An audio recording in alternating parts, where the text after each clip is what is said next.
What is going on, everybody, and welcome back to Mr. Plays, and today I'm going to be giving you guys my review or reflection for Hyrule Warriors Age of Calamity. Roll the intro.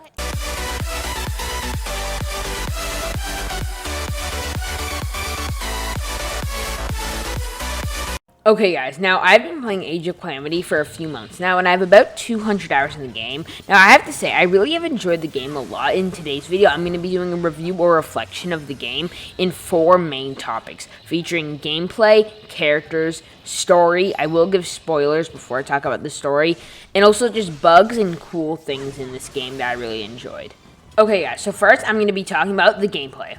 Now, overall, I think the gameplay of Age of Calamity was actually really good. It can really differ with the different characters, and looking at it, it seems like a pretty spammy game, and sometimes, especially on the easiest difficulty. Although if you approach the game at a harder difficulty, it requires you to have a lot more skill. So you can check out our character guides, or also I recommend Chickens, the YouTuber who has a lot of great quality character guides. You can find his channel in the description. Either way, I think overall they did a really good job with the gameplay.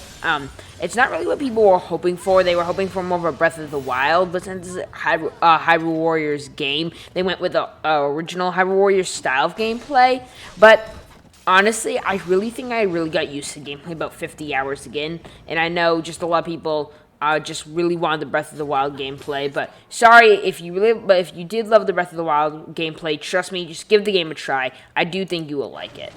Now guys, I'm going to be talking about the characters. Now this game does have 18 playable characters, each of them having different movesets, attacks, and combos. Now this can get pretty confusing at times, but overall, I love this. Now, with characters like Link and Impa, and a lot Tiba as well, being absolutely mentally insane with their insane damage output and movesets, and other characters like Hestu and Riju, who were not very impressive at all.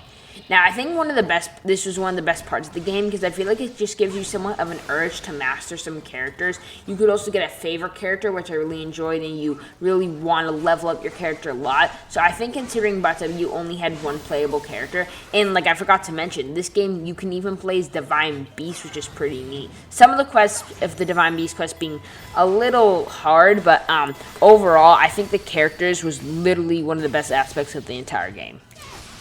Alright guys, now I'm going to talk about the story, so a little spoiler warning. You can check out the time in the description to see what time you have to skip to avoid the spoilers. Alright guys, now this is a very controversial topic because a lot of people who played Breath of the Wild did not really seem to like the story for this game, although that does not go for me. I really enjoy the story of this game, and I thought it was really creative for Nintendo to come up with something like this.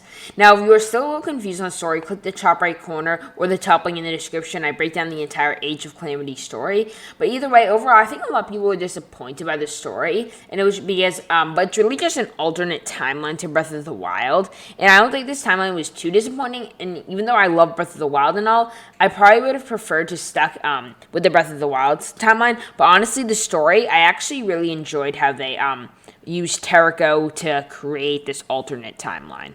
Alright guys, now I'm going to be going over bugs and just things I thought that were pretty cool. Okay, now overall, I think the main bug in this game was the FPS drops, especially in 2-player mode, just because these massive FPS drops just got so annoying and it's really hard to play, and that's really why I stopped doing 2-player mode. But besides that, there were a few glitches, but nothing really substantial. I really thought this game was pretty clean, and a couple of things that stood out for me were the fusing weapons. I really enjoyed upgrading all my weapons, and now one of my favorite parts is the military training camp, which would allow you to upgrade characters, and I absolutely loved that, and I really enjoyed it. And also, I really hope they put those 2 aspects of the game into Bot W2 or the next Hyrule Warriors game. The only thing that I would say is make it a little harder to actually level up your characters. Like, make it cost more rupees or, like, materials or something, because I thought it was actually pretty easy to do.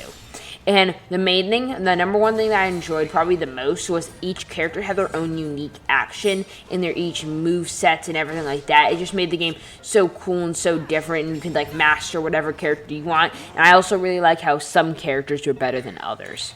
Well guys, if you enjoyed today's video, make sure to leave a like down below. Also, if you're new to the channel, might as well subscribe. We do upload daily, so make sure to turn on notifications. You can also check us out on Twitter at MrPlays9 if you want. But until next time, peace!